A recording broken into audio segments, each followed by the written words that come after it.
व्याख्यामुद्रां करसरसिजैः पुस्तकं शङ्खचक्रे बिभ्रद्भिन्नस्फटिकरुचिरे पुण्डरीके निषण्णः अम्लानश्रीरमृतविशदैरंशभिप्लावयन् मामाविर्भूयादनगमहिमा मानसे वागधीशः नमस्ते प्राणेश प्रणतविभवायावनिमगाः नमः स्वामिन् रामप्रियतमनमन् गुरुगुण नमस्तुभ्यं भीमप्रबलतमकृष्णेष्ट भगवन् नमः श्रीमन्मध्वप्रदिश सुदर्शन्नो जय जय श्रीगुरुभ्यो नमः नारायणं सुरगुरुं जगदेकनाथं भक्तप्रियं सकललोकनमस्कृतं च त्रैगुण्यवर्जितमजं विभुमाद्यमीशं वन्दे भवग्रम् अमरासुरसिद्धवन्द्यं नारायणं नमस्कृत्य नरं चैव नरोत्तमं देवीं सरस्वतीं व्यासं ततो जयमुदीरे ವೇದವ್ಯಾಸರ ಮಹಾಭಾರತದ ಚಿಂತಕರಿಗೆ ವಂದನೆಗಳು. ಶಾಂತಿ ಪರ್ವದ 307ನೆಯ ಪ್ರವಚನ. ಮತ್ತೆ ಪಂಚಶಿಖ ಹೇಳುವ ಮಾತಿನ ಸೊಗಸು. ಜನಕರಾಜನಿಗೆ ಮೋಕ್ಷ ಧರ್ಮದ ಬಗ್ಗೆ ಹೇಳಿರತಕ್ಕ ಮಾತುಗಳನ್ನು ಧರ್ಮರಾಜನಿಗೆ ಭೀಷ್ಮರು ಉದ್ಧರಿಸಿ ತಿಳಿಸ್ತಾ ಇದ್ದಾರೆ. ಬಹಳ ಸುಂದರವಾಗಿ ಜೀವನ ಸಾಧನೆಗಳ ಬಗ್ಗೆ, ನಾಸ್ತಿಕ ಚಿಂತನೆಗಳ ವಿರೋಧಗಳ ಯೌಕ್ತಿಕವಾದ ಕೆಲವು ಮುಖಗಳನ್ನು ತಿಳಿಸಿಕೊಡ್ತಾ ಇದ್ದಾನೆ. ಮನುಷ್ಯನಿಗೆ 3 ಬಗೆಯ ಎಚ್ಚರ ಅಂದರೆ ಅರಿವು, ಜ್ಞಾನ.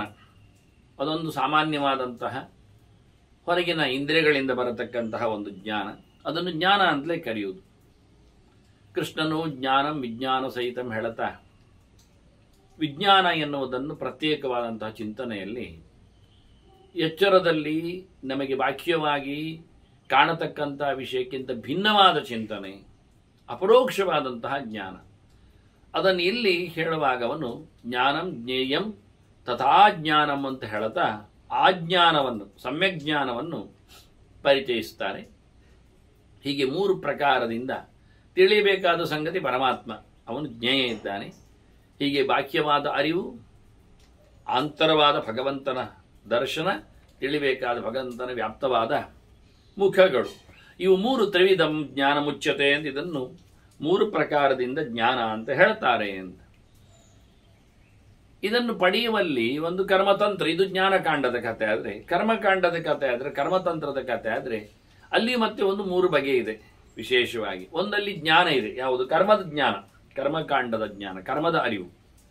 ಅದರೊಟ್ಟಿಗೆ ಊಷ್ಮಾಚ ವಾಯುಶ್ಚ, ಉಪಾಸನೆಗೆ ಬೇಕಾಗಿರತಕ್ಕ ಅಗ್ನಿ. ಅಗ್ನಿ ಉರಿಬೇಕಾದ್ರೆ ನೋಡಿ, ಅವತ್ತೇ ಅಗ್ನಿ ಉರಿಬೇಕಾದ್ರೆ ಗಾಳಿಯನ್ನು ಇಟ್ಟುಕೊಂಡಿದ್ದಾರೆ. ಆಕ್ಸಿಜನ್ ಇಲ್ಲದೆ ಇದ್ದಲ್ಲಿ ಅಗ್ನಿ ಉರಿಯುವುದಿಲ್ಲ. ಹಾಗಾಗಿ ವಾಯುಶ್ಚ, ಅಗ್ನಿಯನ್ನು ವಿಶೇಷವಾಗಿ ಉರಿಸಿಕೊಳ್ಳಲಿಕ್ಕೆ ಗಾಳಿಯನ್ನು, ಇದು 3 ಪ್ರಕಾರದಲ್ಲಿ ತ್ರಿವಿಧ ಕರ್ಮ ಸಂಗ್ರಹ ಅಂತ ನಮ್ಮ ಕರ್ಮಕಾಂಡ ಮತ್ತು ಜ್ಞಾನಕಾಂಡದ ಅರಿವು ಮತ್ತೆ ಪ್ರಾಕ್ಟೀಸ್, ಒಂದು ದೃಷ್ಟಿಯಿಂದ ಇನ್ಫಾರ್ಮೇಷನ್ ಟೆಕ್ನಾಲಜಿ ಹೇಳಿಕೊಂಡ ರೀತಿಯಲ್ಲಿ ನಡೆಸುವಂಥದ್ದು, ತಿಳಿಯುವಂಥದ್ದು, ಇದೆರಡರ ಸಮಾವೇಶವನ್ನು ಉಲ್ಲೇಖ ಮಾಡುತ್ತೆ. ಇದಕ್ಕೆ ಸಂಬಂಧಪಟ್ಟಂತೆ ನಮ್ಮ ದೇಹದ ವ್ಯವಸ್ಥೆಗಳು, ಇಂದ್ರಿಯಾಣಿ ಇಂದ್ರಿಯಾರ್ಥಾಶ್ಚ ಸ್ವಭಾವ ಚೇತನ ಮನಃ, ಇಲ್ಲೆಲ್ಲ ಪ್ರಧಾನವಾಗಿ ಬೇಕಾಗಿರುವಂಥದ್ದು ಮನಸ್ಸು.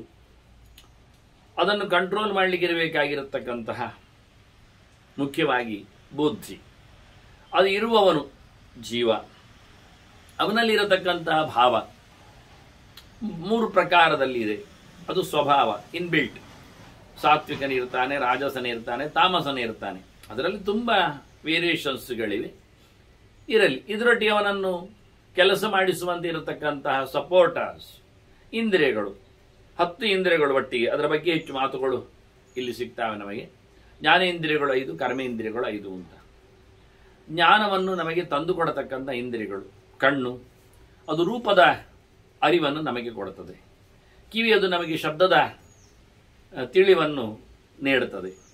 ಹಾಗೆ ಸ್ಪರ್ಶವು ನಮಗೆ ಚರ್ಮ, ಸ್ಪರ್ಶದ ಜ್ಞಾನವನ್ನು, ಬಿಸಿಯೋ ಚಪ್ಪೆಯೋ ಇವನ್ನೆಲ್ಲ ಚರ್ಮ ಹೇಳುತ್ತದೆ. ಅದರೊಟ್ಟಿಗೆ ನಾಲಿಗೆ ರುಚಿಯ ಅನುಭವವನ್ನು ಕೊಡುವಂಥದ್ದು. ಅದರೊಟ್ಟಿಗೆ ಮೂಗು ಗಂಧದ ವಿಜ್ಞಾನಕ್ಕೆ ಕಾರಣವಾಗಿ ನಿಂತಿದೆ. ಇದು ನಮಗೆ ಒಂದು ಜ್ಞಾನವನ್ನು ಕೊಡುವ 5 ಇಂದ್ರಿಯಗಳಾದರೆ, ಕೆಲಸ ಮಾಡುವಂಥ ಇಂದ್ರಿಯಗಳು 5 ಕರ್ಮೇಂದ್ರಿಯಗಳು: ಮಾತು, ವಾಗೀಂದ್ರಿಯ, ಅದರೊಟ್ಟಿಗೆ ಗತಿ, ಹೋಗಲಿಕ್ಕೆ ಬೇಕಾದಂತಹ ಕಾಲು, ಪಾದ ಇಂದ್ರಿಯ, ಮಾಡಬೇಕಾದಂತಹ ಕೈ, ಅದು ಹಸ್ತ ಇಂದ್ರಿಯ, ಮತ್ತೆ ಕೈಯೋ ಕಾಲೋ ಬೇಕಾದರೆ ತೋರಿಸ್ತಾರೆ, ಉಳಿದದ್ದು ತೋರಿಸಬೇಕಲ್ಲ. ಮತ್ತೆ ವಿಸರ್ಗ ಇಂದ್ರಿಯಗಳೆರಡು, ಕಾಣಿಸದ ಇಂದ್ರಿಯಗಳು, ಕಾಣಿಸುವಂಥದ್ದಲ್ಲ, ಕೆಲಸ ಮಾಡುವಂಥದ್ದು, ಮಲಮೂತ್ರಗಳನ್ನು ವಿಸರ್ಜಿಸುವಂಥದ್ದು ಅಂತ. ಹೀಗೆ 5 ಕರ್ಮೇಂದ್ರಿಯಗಳನ್ನು ಚಿಂತನೆಯಲ್ಲಿ ತರ್ತಾರೆ. ಹೀಗೆ ಕೈಕಾಲುಗಳು ವ್ಯಕ್ತವಾಗಿರ್ತದೆ. ಆದರೆ ಗುದೋಪಸ್ಥಾದಿಗಳನ್ನೆಲ್ಲ ನಾವು ವಿಸರ್ಗಕ್ಕೆ ಮಾತ್ರ ಬಳಸುವುದರಿಂದ ವಿಸರ್ಗಗತ್ಯತ್ಯಭಿಚಲ್ಪ ಶಿಲ್ಪಾ ಅಂತ ಹೇಳಿಕೊಂಡು ಇದರ ಕ್ರಿಯಾಶೀಲತೆಗಳನ್ನೆಲ್ಲ ಬಹಳ ಸಂಗ್ರಹವಾಗಿ ಹೇಳಿದ್ದುಂಟು. ಇದರೊಟ್ಟಿಗೆ ನಾನು ಅದರ ವಿಷಯಗಳನ್ನು ಹೇಳಿಬಿಟ್ಟೆ, ಶಬ್ದ ಸ್ಪರ್ಶ ರೂಪ ರಸಗಂಧಗಳನ್ನು ಅಂತ. ಹಾಗಾಗಿ ಇಂದ್ರಿಯಾಣಿ ಇಂದ್ರಿಯಾರ್ಥಾಶ್ಚ, ಅದರೊಟ್ಟಿಗೆ ಮತ್ತೆ ಸ್ವಭಾವ, ಚೇತನಾ, ಮನಃ, ಮತ್ತೆ ಪ್ರಾಣಾಪಾನೋ ವಿಕಾರಶ್ಚ, ಇನ್ನು ಚೇಷ್ಟೆಯಲ್ಲಿ ಪ್ರಾಣ ಮತ್ತು ಅಪಾನ, ಪೂರಣ ಮತ್ತು ಅಪನಯನ, ತುಂಬಿಸುವುದು ಮತ್ತೆ ಕಳೆಯುವುದು, 2 ಪ್ರಕಾರಗಳಲ್ಲಿ ಉಂಟು. ಬೆಳಕಿನ ಪೂರಣವೂ ಇದೆ, ಗಾಳಿಯ ಪೂರಣವೂ ಇದೆ. ಹಾಗೆ ಇವನ್ನೆಲ್ಲ ಪ್ರಾಣಾಪಾನೋ ವಿಕಾರಶ್ಚ, ಇಲ್ಲಿ ಆಗತಕ್ಕಂಥ ಬದಲಾವಣೆಗಳು, ಡೈಜೆಷನ್ಸ್ ಮುಂತಾದ ಜೀರ್ಣಕ್ರಿಯೆ, ಪಚನ, ಇನ್ನಿತರ ಸಪರೇಷನ್ಸ್, ಸರಬರಾಜು, ವಿತರಣೆ, ಇವೆಲ್ಲಗಳು ಒಳಗೆ ಕೂತ್ಕೊಂಡು ಕ್ಲಾಸಿಫಿಕೇಶನ್ಸ್ಗಳಿದ್ದಾಗೆ, ಡಿಸ್ಟ್ರಿಬ್ಯೂಷನ್ಸ್ಗಳಿದ್ದಾಗೆ ಎಲ್ಲ ಒಳಗಿಂದ ಬಹಳಷ್ಟು ವಿಶೇಷವಾದಂತಹ ಕ್ರಿಯೆಗಳು ನಡೀತಾವೆ. ಆನಂತರ ಧಾತವಃ ತತ್ರ ನಿಸ್ಸೃತಃ, ಇವೆಲ್ಲ ಸೇರಿಕೊಂಡು ಅದರೊಳಗೆ ಮತ್ತೆ ಧಾತುಗಳಿವೆ, ಸಪ್ತಧಾತುಗಳು: ತ್ವಕ್, ಚರ್ಮ, ಮಾಂಸ, ಮೇಧಸ್ಸು, ಅಸ್ಥಿ, ರುಧಿರ ಅಂದ್ರೆ ನೆತ್ತರು, ಇವೆಲ್ಲ ಸೇರಿಕೊಳ್ಳುತ್ತದೆ. ಇನ್ನು ಮುಖ್ಯವಾಗಿ ಸೃಷ್ಟಿ ಕಾರಣವಾಗಿರತಕ್ಕಂತಹ ಶುಕ್ರ, ವೀರ್ಯ ಇತ್ಯಾದಿಗಳ ಬಗ್ಗೆಯೂ ಧಾತುಗಳನ್ನು ತಿಳಿಸಿಕೊಡುತ್ತಾರೆ. ಇವೆಲ್ಲ ಇವೆ, ಅಭಿವ್ಯಕ್ತಿಗೊಂಡಿವೆ, ಬಂದುಬಿಟ್ಟಿವೆ, ಹೊರಗೆ ಕಾಣುತ್ತವೆ, ಕೆಲಸ ಮಾಡುತ್ತವೆ, ಫಂಕ್ಷನಿಂಗ್. ಅದರಲ್ಲಿ ಇಂದ್ರಿಯಾಣೀತಿ ಪಂಚೈತೆ ಚಿತ್ತಪೂರ್ವಕಮಾಹ ಗುಣಾ. ಈ ಕರ್ಮ ಇಂದ್ರಿಯಗಳಿಗೆ ಅಥವಾ ಈ ಇಂದ್ರಿಯಗಳಿಗೂ ಸಹ ಕೆಲಸ ಮಾಡಲಿಕ್ಕೆ ಮನಸ್ಸು ಬೇಕು. ಅದರಿಂದ ಮನಸ್ಸನ್ನು 11ನೇ ಇಂದ್ರಿಯ ಅಂತ ಕರೀತಾರೆ. ಮನಸ್ಸಿಲ್ಲದಿದ್ದರೆ ಯಾವುದು ಸಹ ಪ್ರಗ್ರಹ ಆಗುವುದಿಲ್ಲ, ಗೃಹೀತ ಆಗುವುದಿಲ್ಲ, ಹಿಡಿಲಿಕ್ಕೆ ಬರುವುದಿಲ್ಲ. ಯಾರಾದರೂ ಒಂದಷ್ಟು ಜನ ಹೋಗ್ತಾ ಇದ್ರು, ನಮಗೆ ಚೂರು ಸಹ ಪರಿಚಯ ಆಗುವುದಿಲ್ಲ, ಗೊತ್ತಾಗುವುದಿಲ್ಲ, ನಮ್ಮಲ್ಲಿ ನೋಟಿಸಿಗೆ ಬರೆಯುವುದಿಲ್ಲ. ಯಾಕೆಂದ್ರೆ ಅವರು ನಾವು ಮನಸ್ಸು ಕೊಡ್ಲಿಲ್ಲ, ಗಮನ ಕೊಡ್ಲಿಲ್ಲ ಅಂತ. ಗಮನ ಅಂದ್ರೆ ಮನಸ್ಸು. ಇನ್ನೂ ಜೋರಾಗಿರುವಂಥದ್ದು ಬುದ್ಧಿ, ಅದನ್ನು 12ನೇದ್ದು ಕೊನೆಗೂ ಕರೆದು ಹೇಳುತ್ತಾರೆ ಅವರು. ಇರಲಿ, ಅದು ಮನಸ್ಸನ್ನು ಸಹ, ಮನಸ್ಸಿನಲ್ಲಿ ವ್ಯತ್ಯಾಸಗಳು ಏರ್ಪಡಬಹುದು, ಬೇಕು ಬೇಡಗಳು ಹಾರಬಹುದು. ಅದನ್ನು ತೀರ್ಮಾನಗೊಳಿಸುವಲ್ಲಿ ಬುದ್ಧಿ ಕೆಲಸ ಮಾಡುತ್ತದೆ. ತತ್ರ ವಿಜ್ಞಾನ ಸಂಯುಕ್ತ ತ್ರಿವಿಧ ಚೇತನ ಧ್ರುವ. ಪರಮಾತ್ಮನ ಎಚ್ಚರ ಎನ್ನುವುದೊಂದು ದೊಡ್ಡ ವಿಷಯ. ವಿಜ್ಞಾನ ಅಂದ್ರೆ ವಿಷ್ಣು ಜ್ಞಾನ ಅಂತ ಅರ್ಥ. ವಿಶ್ವಜ್ಞಾನ ಉಂಟು, ವಿಶ್ವಂ ವಿಷ್ಣು, ಜಗದ ಅರಿವು, ಜಗದೊಡೆಯನ ತಿಳಿವು, ಇದು 2 ಮುಖ್ಯವಾಗಿರುವಂಥದ್ದು. ಯಥಾರ್ಥವಾಗಿ ಬೇಕು. ಮತ್ತೆ ಇದ್ದ ಹಾಗೆ ಜಗತ್ತನ್ನು ಇದೆ ಅಂತ ತಿಳ್ಕೊಳ್ಬೇಕು, ಹೊರತು ಅದು ಇಲ್ಲ ಅಂತ ಹೇಳುವುದಲ್ಲ. ಇದ್ದಾಗೆ ಭಗವಂತನನ್ನು ಗುಣಸಂಪೂರ್ಣನಾಗಿ ತಿಳಿಬೇಕೆ ಹೊರತು ಅವನನ್ನು ನಿರ್ಗುಣ ಅಂತ ಹೇಳುವುದು ಅಲ್ಲ. ಹೀಗಾಗಿ ಜಗತ್ತನ್ನು ವಿಪರೀತವಾಗಿ ತಿಳ್ಕೊಳ್ಳುವುದು, ದೇವರನ್ನು ವಿಪರೀತವಾಗಿ ಹೇಳಿಬಿಡುವುದು, ಇದೆಲ್ಲ ಆಗುವಂಥದ್ದಲ್ಲ. ಅದನ್ನು ಯಥಾರ್ಥವಾಗಿ ಅದನ್ನು ಅರಿತುಕೊಂಡರೆ ಅದು ವಿಜ್ಞಾನ ಅಂತ ಅನಿಸಿಕೊಳ್ಳುತ್ತದೆ, ಲೌಕಿಕವಾಗಿಯೂ. ಹೀಗಾಗಿ ವಿಶೇಷವಾಗಿ ಭಗವಂತನ ಅಥವಾ ಇಲ್ಲಿನ ಇವೆಲ್ಲದರ ಚಿಂತನೆಗಳನ್ನು 3 ಪ್ರಕಾರದಿಂದ ಆತ ಪರಿಗ್ರಹಿಸ್ತಾನೆ. ಹಾಗಾಗಿ ಅವನಲ್ಲಿಯೂ ಗುಣತ್ರಯದ ಪ್ರಭಾವ ಇರಲಿಕ್ಕೆ ಹೋಗಿ ಜಗತ್ತೇ ಇಲ್ಲ ಅಂದಾಗ ತಾಮಸ ಆಗ್ತದೆ. ದೇವರೇ ಜಗತ್ತಾದ ಅಂದಾಗಲೂ ಒಂದು ರೀತಿಯಿಂದ ತಾಮಸವೂ ರಾಜಸ್ವವಾಗಿ ಬಿಡ್ತದೆ. ದೇವರಿಂದ ಸೃಷ್ಟವಾದದ್ದು ಭಿನ್ನವಾದ ಜಗತ್ತು ಅಂದಾಗ ಅದು ಸಾತ್ವಿಕ ಆಗ್ತದೆ. ಹೀಗೆ ಜಗತ್ತಿನ ಇರವಿನಲ್ಲಿ ಭಗವಂತನ ಎಚ್ಚರ, ಭಗವತ್ ಅನುಸ್ಯೂತವಾಗಿರತಕ್ಕಂಥ ಜಗತ್ತಿನ ಕಾಣಿಕೆ, ಇವೆಲ್ಲದರಲ್ಲಿ 3 ಪ್ರಕಾರದಿಂದಲೂ ಸಹ ಮನುಷ್ಯನು 100 ಪ್ರಕಾರಗಳಿವೆ. ಅದನ್ನು ನಾವು ಪ್ರಧಾನವಾಗಿ 3ರಲ್ಲಿ ಸೇರಿಸುವುದಷ್ಟೇ ಚಿಂತನೆಗೋಸ್ಕರ. ಹಾಗೆ ಈ 3 ಗುಣಗಳಿಂದಾಗಿ ಅವನು ಪಡೆದಿರತಕ್ಕಂಥ ಅರಿವಿನಿಂದಾಗಿ ಅವನು ಹೇಗಿರ್ತಾನೆ ಅಂದರೆ ಅವನ ರಿಸಲ್ಟ್ ಆಗಿರ್ತದೆ. ತಾಮಸನಿಗೆ ದುಃಖವೇ, ಅವನಿಗೆ ಅಲ್ಲಿ ಸುಖ ಇಲ್ಲ. ಸಾತ್ವಿಕನಿಗೆ ಸುಖವೇ, ಅಲ್ಲಿ ಅವನಿಗೆ ದುಃಖ ಇಲ್ಲ. ರಾಜಸನಿಗೆ ಸುಖ ಮತ್ತು ದುಃಖಗಳ ಮಿಶ್ರ. ಸುಖ ದುಃಖೇತಿ ಯಾಮಾಹು ಅಸುಖೇತಿ ಅದುಃಖೇತಿ ಅಸುಖೇತಿ ಚ ಅಂತ. ಹೀಗಾಗಿ ಈ 3 ಪ್ರಕಾರದಲ್ಲಿರುವವರು 3 ರೀತಿಯ ಭಾವನೆಗಳಿಂದ, ಫಲಗಳಿಂದ, ಅಂದ್ರೆ ಒಂದು ದೃಷ್ಟಿಯಿಂದ ಅವರ ಜ್ಞಾನದಿಂದ ಉಂಟಾಗಿರತಕ್ಕಂತಹ ಒಂದು ರೀತಿಯ ರಿಸಲ್ಟ್, ಕೊನೆ, ತೃಪ್ತಿ, ಇದರಿಂದ ಅವರು ಸೇರುತ್ತಾರೆ. ಏತೇ ಹ್ಯಾಕರಣಾತ್ ಪಂಚ, ಇದರ ಒಟ್ಟಿಗೆ ಮತ್ತೆ ಶಬ್ದಾದಿಗಳು ಸೇರಿಕೊಂಡಾಗ, ಅಂದ್ರೆ ಪಂಚಭೂತಗಳ ವಿಲಕ್ಷಣವಾದ ಸ್ವಭಾವಗಳು ಬಂದು ಸೇರಿಕೊಂಡಾಗ, ಅದನ್ನು ಗಮನಿಸತಕ್ಕಂತಹ ಮನಸ್ಸನ್ನು ಇಟ್ಟುಕೊಂಡಾಗ ಷಡ್ಗುಣ ಜ್ಞಾನ ಸಿದ್ಧಯೇ. ನಮಗೆ ಜ್ಞಾನ ಸಿದ್ಧಿಯಾಗಬೇಕಾದ್ರೆ ಮನಸ್ಸು ಸೇರಿಕೊಂಡಾಗ 5ರದ್ದು ಪೂರ್ಣವಾದಂತಹ ಎಚ್ಚರ ಆಗಲಿಕ್ಕೆ ಕಾರಣ ಆಗ್ತದೆ. ತೇಷು ಕರ್ಮ ವಿಸರ್ಗಶ್ಚ. ನಾವೇನು ಮಾಡಬೇಕು? ಇಂದ್ರಿಯಗಳಲ್ಲಿ ಕರ್ಮವನ್ನು ಸನ್ಯಾಸ ಮಾಡಲಿಕ್ಕೆ ಉಂಟು. ಇಂದ್ರಿಯಗಳು ಕರ್ಮದ ಜೊತೆಯಲ್ಲಿ ಇರುವುದು ಎನ್ನುವುದೊಂದು ಸತ್ಯ. ಎಲ್ಲ ರೂಪಾದಿಗಳ ದರ್ಶನಕ್ಕಾಗಲಿ, ಶಬ್ದ ಶ್ರವಣಾದಿಗಳಿಗಾಗಲಿ, ಅಥವಾ ಇವಕ್ಕೆಲ್ಲಕ್ಕೂ ಮುಖ್ಯವಾಗಿರುವಂಥದ್ದು ಇಂದ್ರಿಯಗಳ ವ್ಯಾಪಾರಗಳು. ಇಲ್ಲಿ ಮನಸ್ಸು ಸೇರಿ ಆಗ್ತಾ ಇರುವಲ್ಲಿಯೇ ಒಂದು ವಿಶೇಷವಾಗಿ ನಾವು ಇದನ್ನೆಲ್ಲ ಬಿಡ್ತಾ ಬಂದ್ರೆ, ಅದನ್ನು ನ್ಯಾಸ ಅಂತ ಕರೀತಾರೆ.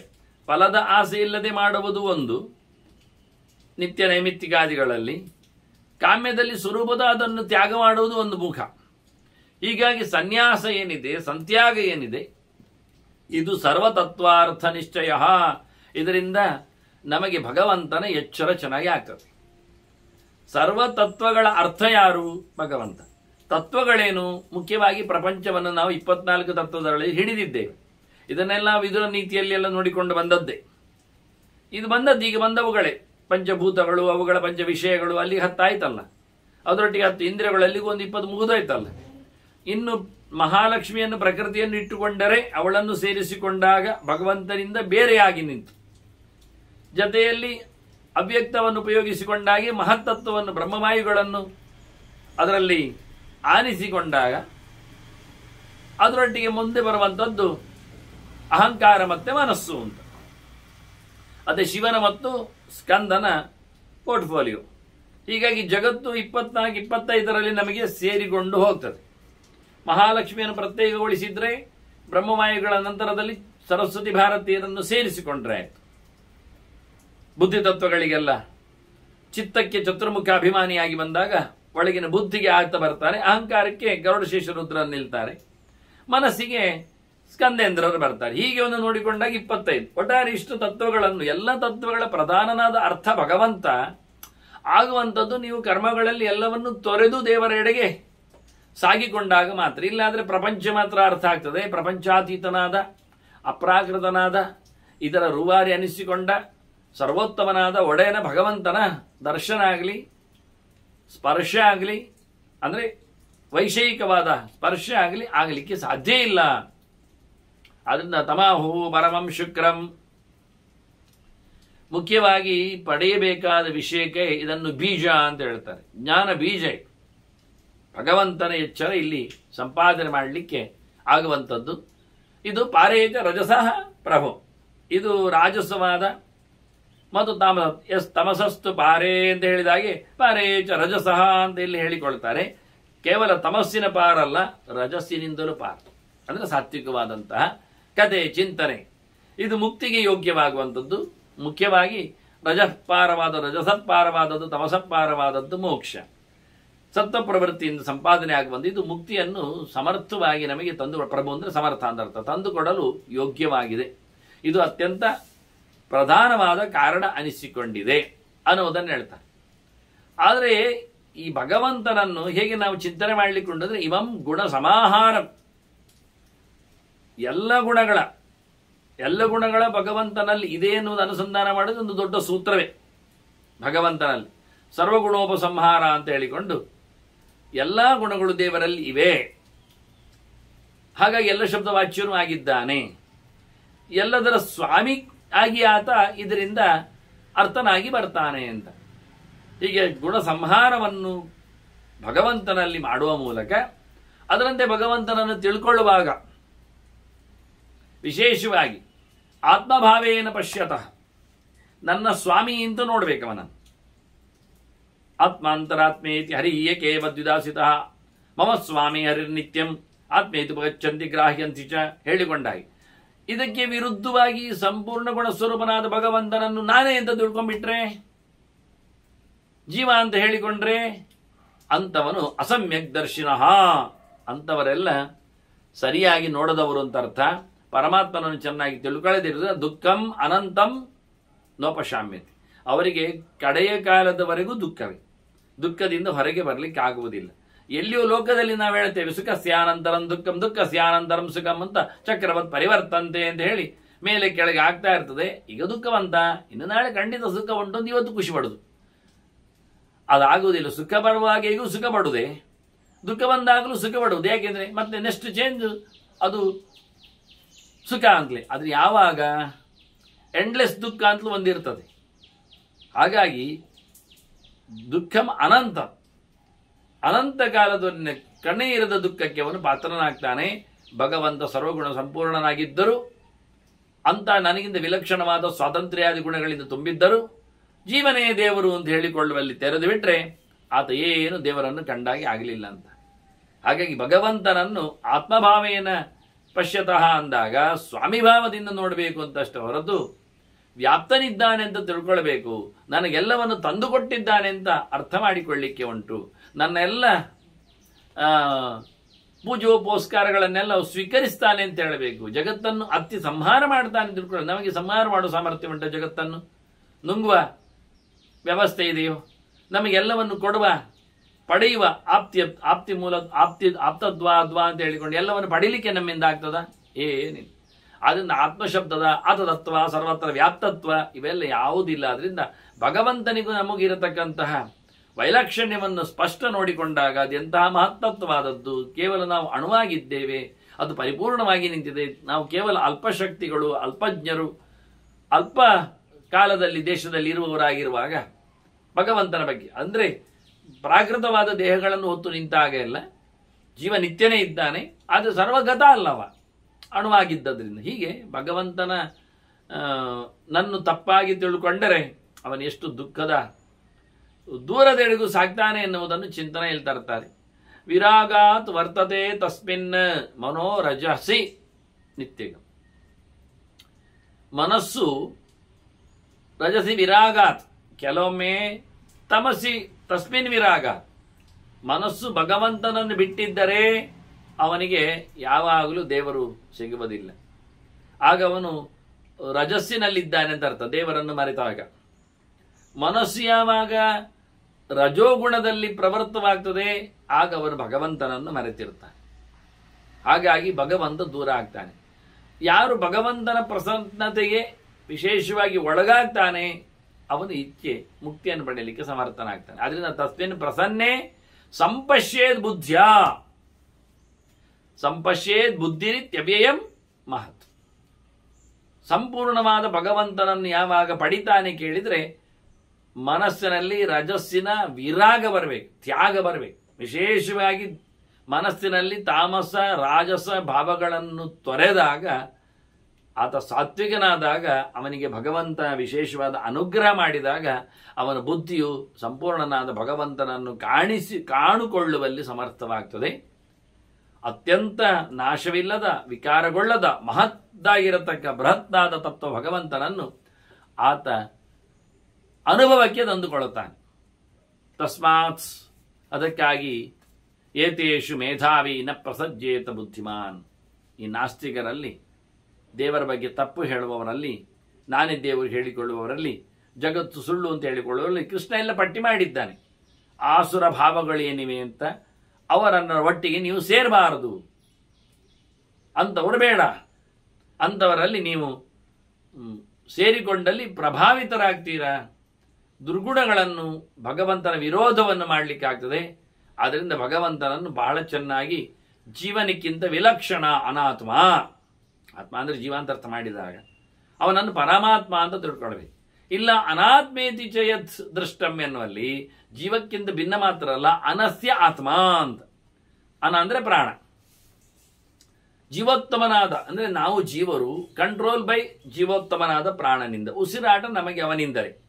ಹಾಗಾಗಿ ನಾವು ಪ್ರಾಣನನ್ನು ಅವನನ್ನು ನಿಯಮಿಸುವವನನ್ನು ಹೇಳಿಕೊಂಡರೆ ನಾವೇನು ನಮ್ಮನ್ನೇ ನಿಯಂತ್ರಿಸತಕ್ಕ ಉಸಿರಾಟದಲ್ಲಿ ಇರತಕ್ಕ ದೇವತೆಯನ್ನೇ ನೋಡಿಕೊಳ್ಳುವ ಭಗವಂತನನ್ನು ಚೆನ್ನಾಗಿ ಅರ್ಥ ಮಾಡಿಕೊಂಡ್ರೆ ತದ್ ನಾಹಂ ನಮಮೇತ್ಯಪಿ, ಅದು ನಾನು ಅಲ್ಲ, ಅದು ನನ್ನ ಕಂಟ್ರೋಲಲ್ಲಿ ಇಲ್ಲ, ನನ್ನ ಸೃಷ್ಟಿಯಲ್ಲ, ಅದು ನನ್ನ ಅನುಗ್ರಹಕ್ಕಾಗಿ ಇರುವಂಥದ್ದು ಅಂತ ಅರ್ಥ ಮಾಡಿಕೊಂಡಾಗ ಆತ ಉತ್ತಮತ್ವವನ್ನು ಪಡೆಯಲಿಕ್ಕೆ ಸಾಧ್ಯ ಆಗ್ತದೆ. ವರ್ತತೆ ವಿಶೇಷವಾಗಿ ಅವನ ಚಿಂತನೆಯನ್ನು ಮಾಡಿಕೊಂಡಾಗ ಅವನಲ್ಲಿ ಯಾವುದೇ ರೀತಿಯಾಗಿರತಕ್ಕಂತಹ ದುಃಖಗಳ ಸರಮಾಲೆ, ಹೀಗೆ ನಾವಾಗ ನಾನೇ ದೇವರು ತಿಳ್ಕೊಂಡು ಅವನು ನಿರಂತರ ದುಃಖವನ್ನು ಪಡಿತಾನೆ ಅಂತ ಅದರಿಂದ ಇಲ್ಲಿ ಕೇಳ್ತಾರೆ ವರ್ತತೆ ಕಿಮ್ ಅಧಿಷ್ಠಾನ ದುಃಖ ಸಂತತಿ ಪ್ರಸಕ್ತ. ಅವನಿಗೆ ಬಂದಿರತಕ್ಕಂಥ ದುಃಖ ಆದರೂ ಉಳಿಲಿಕ್ಕುಂಟ? ಅವನಲ್ಲಿ ದುಃಖ ಬರುತ್ತದ? ಖಂಡಿತ ಬರುವುದಿಲ್ಲ. ಯಾರು ದೇವರನ್ನು ಸರ್ವಗತನನ್ನಾಗಿ ಸರ್ವ ವಿಲಕ್ಷಣನನ್ನಾಗಿ ನನ್ನೆಲ್ಲದರ ಸ್ವಾಮಿಯನ್ನಾಗಿ ಪ್ರಾಣನಿಗೂ ಸೃಷ್ಟಿಯ ಕರ್ತನನ್ನಾಗಿ ಪ್ರಾಣನನ್ನು ವಾಯುರನಿಲ ಮಮೃತ ಮತೇದಂ ಭಸ್ಮಾಂತಂ ಶರೀರಂ ಅಂತ ಪ್ರಳಯ ಕಾಲ ಯಸ್ಯ ಕ್ಷತ್ರಂಚ ಬ್ರಹ್ಮಚ ಓದನಂ ಭವತಿ ಭವತಿ ಓದನಂ ಅಂತ ಯಾರು ಕೊನೆಯ ಘಟ್ಟದಲ್ಲಿ ಅವನನ್ನು ನುಂಗಿ ಹಾಕ್ತಾನಂತಹ ಭಗವಂತನ ಬಗ್ಗೆ ಆತ ತಿಳ್ಕೊಳ್ಳುವುದರಿಂದ ಅವನ ಯಾವುದೇ ರೀತಿಯಾದ ದುಃಖ ಬರುವುದಿಲ್ಲ, ಬಂಧ ಅವನನ್ನು ಕೊನೆಯವರೆಗೂ ಇಟ್ಟುಕೊಳ್ಳುವುದಿಲ್ಲ, ಅವನಿಗೆ ಅದರಿಂದ ಮೋಕ್ಷ ಆನಂದ ಇದೆ. ಯತ್ರ ಸಮ್ಯಕ್ ಮನೋ, ಮುಖ್ಯವಾಗಿ ಎಲ್ಲಿಗೆ ಮನಸ್ಸಿನ ವಿಷಯಗಳು ಹೋಗಿ ಬರ್ತವೆಯೋ ಅದು ಹೇಗೆ ಯಾವ ಲೆಲೆಯಲ್ಲಿ ಕೇಳ ಅಂದ ತ್ಯಾಗ ಮಾತ್ರದಲ್ಲಿ ಸಂಪೂರ್ಣ ಮಾತ್ರಗಳು ಅಂದರೆ ಮಾತ್ರ ಸ್ಪರ್ಶಾಸ್ತಿಕೋ ಅಂತ ಕೃಷ್ಣ ಹೇಳಿದಾಗ ಶಬ್ದಾದಿಗಳು. ಆದ್ರಿಂದ ಮನಸ್ಸು ಯಾವಾಗ ವಿಷಯಗಳನ್ನು ತ್ಯಾಗ ಮಾಡುತ್ತದೆ, ಬಿಟ್ಟು ಬಿಡ್ತದೆ, ತ್ಯಾಗ ಮಾತ್ರ ಮನೋತ್ತಮ. ದೊಡ್ಡದಾದ ಸಾಧನೆ ಕೇಳಿದರೆ ವಿಷಯಗಳ ತ್ಯಾಗವೇ. ಅದರಲ್ಲಿ ತನ್ನ ಇನ್ವಾಲ್ವ್ಮೆಂಟ್ ಅನ್ನು ಬಿಟ್ಟಿರುವಂಥದ್ದೇ. ಸಂಪೂರ್ಣವಾಗಿ ಯಾರು ಪಂಚಪ್ರಪಂಚವನ್ನು ದೂರ ಹಾಕಿರುತ್ತಾನೆ ಅಂಥವ ನಿಜವಾಗಿ ನಿತ್ಯ ದುಃಖ ವಿನೀತಾನಾಂ ಶ್ಲೇಷಃ ದುಃಖ ಬಹೋಹತಃ. ಅವನನ್ನು ಅಂಟಿಕೊಂಡಿರತಕ್ಕಂತಹ ದುಃಖದ ರಾಶಿಗಳು ಕಂಪ್ಲೀಟ್ ಆಗಿ ಖಂಡಿತವಾಗಿಯೂ ಅದು ಹೋಗಿಬಿಡುತ್ತದೆ, ಅವನನ್ನು ಕಾಸಿಗೊಳಿಸುವುದಿಲ್ಲ ಅಂತ ಉಲ್ಲೇಖ ಮಾಡ್ತಾರೆ. ಮುಖ್ಯವಾಗಿ ಒಂದು ಸುಂದರವಾದಂತಹ ಒಂದು ಪಂಚಶಿಖರ ಉಪದೇಶದಲ್ಲಿ ನೆನಪಿಟ್ಟುಕೊಳ್ಳಬೇಕಾದ ಕಥೆ ಅಂದರೆ ಸಾಧನೆಯ ಮಜಲುಗಳು ಹೇಗಿರ್ತಾವೆ ಅಂದರೆ ದ್ರವ್ಯತ್ಯಾಗೇತು ಕರ್ಮಾಣಿ. ನಾವು ಸೊತ್ತುಗಳನ್ನು ಬಿಟ್ಟುಕೊಂಡರೆ ನಮ್ಮ ಕರ್ಮಗಳು ಸಸೂತ್ರವಾಗಿ ನಡೀತವೆ. ಅದೇ ನೀವು ದ್ರವ್ಯದ ಮೇಲೆ ಆಸೆ ಮಾಡಿದರೆ ಯಾವ ಕೆಲಸ ಆಗುವುದಿಲ್ಲ. ಯಜ್ಞ ಮಾಡ್ತೇನೆ ಹೊರಡುವುದು, ಯಜ್ಞೋಪಯೋಗಿಯಾದಂತಹ ದ್ರವ್ಯಗಳು ತುಪ್ಪ ಎಲ್ಲ ಅದು ಖರ್ಚಾಗ್ತದಲ್ಲ ಅಂತ ಹೇಳೋದು, ಮತ್ತೆ ಯಜ್ಞ ಮಾಡೋದು ಹೇಗೆ? ಯಜ್ಞ ದ್ರವ್ಯತ್ಯಾಗೇತು ಕರ್ಮಾಣಿ. ಯಾವುದೇ ಕರ್ಮ ಆಗಬೇಕು ನಮಗೆ ದ್ರವ್ಯತ್ಯಾಗ ಮಾಡಬೇಕು. ದ್ರವ್ಯ ಅಂತ ದುಡ್ಡು ಒಂದು ಇಟ್ಕೊಳ್ಳಿ, ನಮ್ಮ ಕೆಲಸ ಸರ್ಕಾರದ್ದು ಉಂಟು ಅಂತಾದರೆ ದುಡ್ಡು ತಾಗಿಸದೆ ದುಡ್ಡು ಬಿಸಾಡದೆ ಕೆಲಸ ಆಗುವುದಿಲ್ಲ. ಅದು ನ್ಯಾಯಾಂಗದಲ್ಲಿ ಆಗಲಿ ಎಲ್ಲ ಕಡೆ ಆಗಲಿ ದುಡ್ಡೇ ಕೆಲಸ. ಆದ ದ್ರವ್ಯತ್ಯಾಗೇತು ಕರ್ಮಾಣಿ. ನೋಡಿ, ಇವತ್ತಿನವರೆಗೆ ಆಗತಕ್ಕಂತಹ ನಿಯಮಗಳನ್ನು ಅವರು ಆವತ್ತೇ ಹೇಳಿರ್ತಾರೆ ಎಷ್ಟು ಸುಲಭವಾಗಿ. ದ್ರವ್ಯತ್ಯಾಗೇತು ಕರ್ಮಾಣಿ. ಯಜ್ಞ ಆಗಿರಲಿ ಅಥವಾ ದಾನ ಆಗಿರಲಿ, ಏನೇ ತಪಸ್ಸೆ ಆಗಿರಲಿ, ಇದು ಮೂರೇ ಅಲ್ವಾ? ಯಜ್ಞದಾನ ತಪಕರ್ಮನ ಅತ್ಯಾಜ್ಯಂ ಕಾರ್ಯಮೇಮತತ್ ಅಂತ ಕರ್ಮಾಣಿ ಅಂತ ಬಹುವಚನ ಹೇಳಿದ್ದು ಮೂರನ್ನೇ. ನಿಮ್ದು ಯಜ್ಞ ಆಗಬೇಕಾ? ದ್ರವ್ಯತ್ಯಾಗ ಮಾಡಿ. ದನ, ಆಜ್ಯ, ಸಮಿದೆ, ಅಕ್ಕಿ, ತೆಂಗಿನಕಾಯಿ ಇತ್ಯಾದಿಗಳು, ದಕ್ಷಿಣೆ, ಸುವರ್ಣ, ರಜತಾದಿಗಳು ದ್ರವ್ಯ ತ್ಯಾಗ ಮಾಡಿದರೆ ನಿಮ್ಮದು ಬಹುಮುಖದ ಯಜ್ಞಗಳೆಲ್ಲ ನಡೆದು ಹೋಗ್ತದೆ. ಎಷ್ಟು ಮುಖದ ಯಜ್ಞವೇ ಇರಲಿ, ಎಲ್ಲದಕ್ಕೂ ದ್ರವ್ಯಗಳು ಬೇಕು. ವಿಶೇಷವಾಗಿ ದ್ರವ್ಯ ಸಂಪತ್ತು ಅಂದ್ರೆ ಆವತ್ತಿನ ಕಾಲದಲ್ಲಿ ಗೋ ಸಂಪತ್ತಾದರೆ ಇವತ್ತು ದುಡ್ಡು, ಹಿರಣ್ಯಾದಿಗಳು. ಮತ್ತೆ ದಾನ ಮಾಡಬೇಕಾದ್ರೆ ದಾನದಲ್ಲಿ ದ್ರವ್ಯ ತ್ಯಾಗವೇ. ಇದು ನನಗಲ್ಲ, ಇದು ನಿನಗೆ ಅಂತ ಸೊತ್ತುಗಳನ್ನೇ ಕೊಡುವಂಥದ್ದು. ಇನ್ನು ಮುಂದಕ್ಕೆ ಹೋದರೆ ತಪಸ್ಸು ಅಂದರೆ ತಪಸ್ಸಿನಲ್ಲಿಯೂ ಸಹ ಎಲ್ಲವನ್ನು ತೊರೆದು ಬಂದಾಗಲೇ ತಪಸ್ಸಾಗುವುದು. ಎಲ್ಲವನ್ನು ಇಟ್ಕೊಂಡು ತಪಸ್ಸು ಮಾಡಲಿಕ್ಕೆ ಬರುವುದಿಲ್ಲ. ಎಲ್ಲವನ್ನು ಇಟ್ಕೊಂಡು ತಪಸ್ಸು ಮಾಡಿದರೆ ಆ ಎಲ್ಲದರ ಮಾತುಗಳೇ ಬರ್ತವೆ ತಪಸ್ಸಿನಲ್ಲಿ. ಅದನ್ನು ದ್ರವ್ಯ ತ್ಯಾಗೇತು ಕರ್ಮಾಣಿ ಸುಂದರವಾದಂತಹ ಒಂದು ನಿಯಮದ ಒಂದು ತುಣುಕು. ಇನ್ನು ಮುಂದಕ್ಕೆ ಹೋದಾಗ ಪಂಚಶಿಖೆ ಹೇಳ್ತಾನೆ, ಇದರಲ್ಲಿ ಮುಂದೆ ಏನಿದೆ ಕೇಳಿದರೆ ಹಾಗೆಯೇ ಬಿಡುವಂಥದ್ದನ್ನು ಉಲ್ಲೇಖ ಮಾಡುವಾಗ ಪ್ರತಾನ್ಯಪಿ ಭೋಗತ್ಯಾಗೆ ಪ್ರತಾನ್ಯಪಿ. ವ್ರತಗಳು ನಡೆಯುವುದು ಯಾವಾಗ ಅಂದರೆ ತಿನ್ನುವುದು ಬಿಟ್ಟಾಗ. ಯಜ್ಞಯಾಗಗಳಲ್ಲಿ ಎಲ್ಲ ಊಟ ಉಂಟು, ಬ್ರಾಹ್ಮಣ ಭೋಜನಾದಿಗಳು ಅಂತ, ಆನಂದ ಸಂತರ್ಪಣೆ ಅಂತ, ಸಾರ್ವಜನಿಕ ಅಂತ, ಅನ್ನಾರಾಧನೆ ಅಂತ ಎಲ್ಲ ಇದೆ.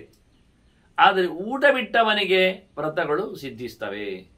ಸೊತ್ತು ತ್ಯಾಗ ಮಾಡಿದಾಗ ಹೇಗೆ ಯಜ್ಞಾದಿಗಳು ಕರ್ಮಾದಿಗಳು ನಡೆಯುತ್ತವೋ ಹಾಗೆ ಭೋಗವನ್ನು ತ್ಯಾಗ ಮಾಡಿದವನಿಗೆ ವ್ರತ ಸಿದ್ಧಿ ಆಗ್ತದೆ. ತಿಂದು ತೇಗುವವನಿಗೆಲ್ಲಿ ವ್ರತ ಆಗುವುದಿಲ್ಲ. ಎಲ್ಲ ವ್ರತಗಳಲ್ಲಿ ಉಪವಾಸಕ್ಕೆ ಪ್ರಾಧಾನ್ಯತೆ ಇದೆ. ಕೃಚ್ಛರಾದಿಗಳನ್ನ, ಚಾಂದ್ರಾಯಣಾದಿಗಳನ್ನು ಮಾಡುವಾಗ ವಿಷ್ಣು ಪಂಚಕ, ವಿಷ್ಣು ಪಂಚಕ, ಏಕಾದಶಿ ಆದಿಗಳು ಇವೆಲ್ಲ ನೋಡಿಕೊಂಡಾಗ ವಿಷ್ಣು ವ್ರತಗಳಿಗೆಲ್ಲಕ್ಕೂ ಉಪವಾಸವೇ ಮುಖ್ಯವಾದಂತಹ ಕತೆ.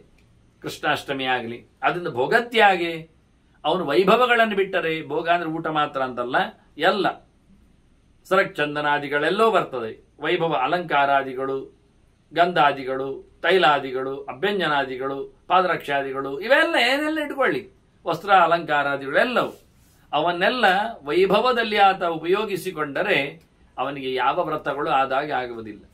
ಅದನ್ನ ಶ್ರೇಷ್ಠವಾದ ವ್ರತಗಳಿಗಿನ್ನು ಭಗವಂತನ ವ್ರತ, ಭಗವದ್ ವ್ರತ ಅದು ಮಾಡುವಂತೆ ಆಗಬೇಕಾದ್ರೆ ನೋಡಿ, ಕ್ಷೀರ ವ್ರತ, ಶಾಖ ವ್ರತ ಎಲ್ಲ ಭೋಗ ತ್ಯಾಗದಲ್ಲೇ ಆಗುವಂಥದ್ದು ವ್ರತಗಳದು. ಬಿಡುವಂಥದ್ದು ಯಾಕೆ? ಕ್ಷೀರ ವ್ರತ ಅಂದ್ರೆ ಹಾಲನ್ನೇ ಇಡೀ ದಿನ ಹುಡುಕಿಕೊಂಡು ಹೊಡೆದುಕೊಂಡು ಹೋಗುದಲ್ಲ, ಹಾಲನ್ನು ಬಿಟ್ಟೇ ಇರುತ್ತೆ. ಶಾಖ ವ್ರತ ಅಂದ್ರೆ ಎಲ್ಲ ಬಗೆಯ ತರಕಾರಿಗಳನ್ನು, ದಶವಿಧ ತರಕಾರಿಗಳು ಅಂತ, ಅದು ಬೇರಿನಿಂದ ಹಿಡಿದು ಮೇಲಕ್ಕೆ ಹಣ್ಣಿನವರೆಗೂ ಅದರಾಚೆಗೆ ಆಗುವುದಿಲ್ಲಲ್ಲ. ಮತ್ತೆ ಬೇರಿನಿಂದ ಮತ್ತೆ ಕಾಂಡ ಬರ್ತದೆ, ಕಾಂಡದಿಂದ ಮತ್ತೆ ಟೊಂಗಿ ಟಿಸಿಲುಗಳು ಹೇಳ್ತಾವೆ, ಅಲ್ಲಿ ಹರಿದ್ವರ್ಣದ ಎಲೆಗಳಾಗ್ತವೆ, ಕಿಸಲೆಗಳು ಕೆಂಪು ವರ್ಣದಲ್ಲಿ ಕುಡಿಗಳೆಲ್ಲ ನಡೀತಾವೆ, ಮುಂದಕ್ಕೆ ಬೀಜಗಳು ಬರ್ತವೆ, ಪುಷ್ಪಗಳಾಗ್ತವೆ, ಅದರಲ್ಲಿ ಬೀಜಗಳಾಗ್ತವೆ, ಕಾಯಿಗಳಾಗ್ತವೆ, ಹಣ್ಣುಗಳಾಗ್ತವೆ. ಇದು ಯಾವುದನ್ನು ಅದರಲ್ಲಿ ಬೀಳಲು ಬರಲಿ ಅಥವಾ ಅದರಲ್ಲಿ ಮುಳ್ಳುಗಳೇಳಲಿ, ಅದರ ಸಿಪ್ಪೆ ಆದರೂ ಸಹ ಕಾಂಡದಲ್ಲಿ ಬರೆದಾಗ ಸಿಪ್ಪೆ, ನಾವು ಚಕ್ಕೆ, ದಾಲ್ಚೀನಿ ಹಾಗೆ ಮಾಡೋದಲ್ವ, ಮರ ಕಡಿಯುವುದಿಲ್ಲ, ಎಲೆ ತಿನ್ನುವುದಲ್ಲ, ಮತ್ತೆ ಅದರದ್ದು ಕಾಂಡದಲ್ಲಿ ಇರತಕ್ಕಂತಹ ಸಿಪ್ಪೆಯೂ ಇಲ್ಲ ತಿನ್ಲಿಕ್ಕೆ ಅಂತ ನೋಡಿ. ಎಂದ ಬೇಕಾದ್ರೆ ತಿನ್ಲಿಕ್ಕೆ ಉಂಟು, ಅದನ್ನೆಲ್ಲ ದಶವಿಧ ಶಾಖದ ವರ್ಜ್ಯ, ಅದಾಗ್ತದೆ ಇದಾಗ್ತದೆ ಏನಿಲ್ಲ. ಆಗ ಗಾಲಿ ಹಾಲಲ್ಲಿ ತುಪ್ಪದಲ್ಲಿ ಊಟ ಮಾಡ್ಬೇಕು ಆ ಲೆಕ್ಕದಲ್ಲಿ ಅವರು ಹೇಳುವಾಗ, ಯಾರು ಮಾಡಿಯ. ಹೀಗೆ ಭೋಗ ತ್ಯಾಗೆ ವ್ರತಾನ್ಯ, ವ್ರತಗಳು ನಡೆಯುವುದು ಯಾವಾಗ? ಎಲ್ಲವನ್ನು ತೊರೆದಾಗ. ಈಗ ಈ ನಿಯಮದ ಸೂತ್ರ ಬಹಳ ಚೆನ್ನಾಗಿದೆ. ದ್ರವ್ಯತ್ಯಾಗೆ ತು ಕರ್ಮಾಣಿ ಭೋಗತ್ಯಾಗೆ ವ್ರತಾನ್ಯಪಿ ಅಂತ ಹೇಳಿಕೊಳ್ಳುವಂಥದ್ದು. ಅದರ ಹಾಗೆ ಇನ್ನು ಮುಂದಕ್ಕೆ ಹೇಳುವಾಗಲೂ ಸುಖತ್ಯಾಗೆ ತಪೋಯೋಗಂ. ಇನ್ನು ತಪಸ್ಸು ಮಾಡಬೇಕಾದ್ರೆ ಇಷ್ಟರವರೆಗೆ ಬಾಕ್ಯವಾದ ದ್ರವ್ಯಗಳು ನನ್ನದಲ್ಲ, ನನಗಲ್ಲ, ನನಗೆ ಬೇಡ, ದುಡ್ಡು ಯಾರ ತಿಂತಾರೀ ಇಲ್ಲ, ಅದನ್ನ ದ್ರವ್ಯತ್ಯಾಗ ಸಮಿತಿಗಳು ದ್ರವ್ಯತ್ಯಾಗ ಮಾಡುವಾಗ ಕರ್ಮ ಸರಿ ಆಯ್ತದು ಹೊರಗಿನದ್ದು. ಭೋಗತ್ಯಾಗ ಅಂದ್ರೆ ನಮ್ಮ ತಿನ್ನುವಂಥದ್ದೇ ನಿಲ್ಲಿಸುವುದು, ತಿನ್ನುವುದರಲ್ಲೇ ಕಮ್ಮಿ ಮಾಡುವುದು, ರಾತ್ರಿ ಮಾತ್ರ ಊಟ ಮಾಡುವುದು, 3 ದಿನಕ್ಕೊಮ್ಮೆ ಊಟ ಮಾಡುವುದು, ಒಂದು ಹಿಡಿ ಊಟ ಮಾಡುವಂಥದ್ದು, 1 ತುತ್ತು 2 ತುತ್ತು, ಹೀಗೆ ಈ ಊಟವನ್ನೇ ಬಿಡುವಂಥ ಇದು ನಮ್ಮದೇ ಬಿಟ್ಟದ್ದು. ಮೊದಲು ಹೊರಗಿನದ್ದು ಬಿಟ್ಟದ್ದು, 2ನೇದ್ದು ನಮ್ಮದೇ ಬಿಟ್ಟದ್ದು, 3ನೇದ್ದು ಈಗ ನಮ್ಮ ಸುಖವನ್ನೇ ಬಿಟ್ಟದ್ದು. ಕಷ್ಟದಲ್ಲಿ ಮಳೆಯಲ್ಲಿ ನಿಂತು, ಚಳಿಯಲ್ಲಿ ಬಿದ್ದು, ಆ ಸೆಕೆಯಲ್ಲಿ ಆಗಿ, ಯಾವ ಕಾಲ ಯಾವ ಋತು ಎಲ್ಲಿ ಇಂತಿಲ್ಲ, ಕಾಡಿನಲ್ಲಿ ಕ್ರಿಮಿಕೀಟಗಳ ಜೊತೆಯಲ್ಲಿ ಕ್ರೂರವಾದ ಮೃಗಗಳ ಒಡೆನಾಗಿ ಜಪ ಮಾಡುವುದು, ತಪಸ್ಸು ಮಾಡುವುದು. ಅದರಿಂದ ತಪಸ್ಸು ಸಿಗುವುದು ಯಾವಾಗ ಕೇಳಿದ್ರೆ ನೀವು ಎಲ್ಲವನ್ನು ಬಿಟ್ಟಾಗ. ಗಮ್ಮತ್ನಲ್ಲಿದ್ದವರಿಗೆ, ಸುಖವಾಗಿರುವವರಿಗೆ, ಸುಖದ ನಿರೀಕ್ಷೆಯಲ್ಲಿ ತಪಸ್ಸು ಆಗುವುದಿಲ್ಲ. ಕಾಡಿನಲ್ಲಿ ನೆಲದಲ್ಲಿ ಮಲಗಲಿಕ್ಕೆ, ಸಿಕ್ಕಿದ್ದನ್ನು ತಿನ್ನಲಿಕ್ಕೆ, ಹರಿಯುವ ನೀರಿಗೆ ಕೈ ಕೊಡ್ಲಿಕ್ಕೆ, 3 ಹೊತ್ತು ಮುಳುಗಲಿಕ್ಕೆ ಯಾರು ಇಲ್ಲ, ಮೊಬೈಲ್ ಅಂತೂ ತಗೊಂಡು ಹೋಗ್ಲಿಕ್ಕೆ ಇಲ್ಲ, ಇಂಟರ್ನೆಟ್ಟು ಇಲ್ಲ ಅಲ್ಲಿ. ನೋಡಿ ಈಗ ಎಂತ ಸುಖ ನೋಡಿ ತ್ಯಾಗ ಮಾಡಲಿಕ್ಕೆ. ಮನುಷ್ಯನಿಗೆ ಮೊಬೈಲ್ ಇಲ್ಲ ಅಂದ್ರೆ ಪೂರ ದುಃಖ ಇದ್ದಾಗೆ, ಸ್ಯಾಡ್ನೆಸ್, ಸತ್ತಾಗೆ, ಬೇಸತ್ತಾಗೆ. ಎಲ್ಲಿಯಾದ್ರೂ ಇಂಟರ್ನೆಟ್ ಕೈ ಕೊಟ್ಟರೆ ಅವನು ಹತ್ಕೊಳ್ಳುತ್ತಾನೆ, ಹುಚ್ಚನಾಗ್ತಾನೆ. ಏನ್ ಹೇಳ್ತಾನೆ? ಸುಖತ್ಯಾಗೆ ತಪೋಯೋಗಂ. ಮತ್ತೆ ಇನ್ನು ಒಂದು ಹೇಳುದಾದ್ರೆ ಸರ್ವತ್ಯಾಗೆ ಸಮಾಪನ. ಅದ್ಭುತವಾದ ಸೂತ್ರ. ಆಪನ, ಅಂದ್ರೆ ಭಗವಂತ, ಸಂಪೂರ್ಣನಾದ ಭಗವಂತನ ಆಪ್ತಿ ಹೊಂದುವಿಕೆ ಯಾವಾಗ ಆಗ್ತದೆ? ಸರ್ವತ್ಯಾಗ ಮಾಡಿದಾಗ. ಸುಖವೂ ಬಿಡಿ, ಭೋಗವೂ ಬಿಡಿ, ದ್ರವ್ಯವೂ ಬಿಡಿ. ಸರ್ವತ್ಯಾಗೆ ಸಮಾಪನ. ತಪೋಯೋಗದಲ್ಲಿ, ತಪಸ್ಸಿನಲ್ಲಿ ಆದ ಸುಖವನ್ನು ಮಾತ್ರ ಬಿಡ್ಲಿಕ್ಕೆ. ಅಲ್ಲಿ ಧೃತರಾಷ್ಟ್ರ ಹೋದಾಗೆ ಕಾಡಿಗೆ ಗಾಂಧಾರಿಯೂ ಇರ್ತಾಳೆ, ಸಹಾಯಕ್ಕೆ ಸಂಜಯನು ಬರ್ತಾನೆ, ಒಟ್ಟಿಗೆ ಕುಂತಿಯೂ ಇರ್ತಿರ್ತಾಳೆ. ಇವೆಲ್ಲ ನಾವು ಕೇಳಿದ್ದೇವೆ ಅವನ ಆಶ್ರಮ ಮಾಸಿಕ ಪರ್ವದಲ್ಲಿ. ಹಾಗಾಗಿ ಅಲ್ಲಿ ಸುಖವನ್ನು ಮಾತ್ರ ಬಿಡ್ಲಿಕ್ಕೆ ಹೊರತು ಅರಮನೆಯ ಸುಖ ಇಲ್ಲ. ಕಾಡಿನಲ್ಲಿ ನಡಿಬೇಕು, ಕಾಡಿನ ಪ್ರದೇಶ ದುರ್ಗಮವಾದದ್ದು ಎಲ್ಲ ಸರಿ. ಇದು ಉಂಟಲ್ಲ ಸರ್ವತ್ಯಾಗ, ಯಾರನ್ನು ಹಚ್ಚಿಕೊಳ್ಳಿಕ್ಕಿಲ್ಲ, ಯಾರೂ ಇಲ್ಲ, ಎಲ್ಲಿ ಇಲ್ಲ, ಏನೂ ಇಲ್ಲ. ಅಲ್ಲಿ ಹರಿಯುವ ನೀರಿಗೂ ಕೈ ಹಾಕಲಿಕ್ಕಿಲ್ಲ ಆ ಲೆಕ್ಕಾಚಾರದಲ್ಲಿ.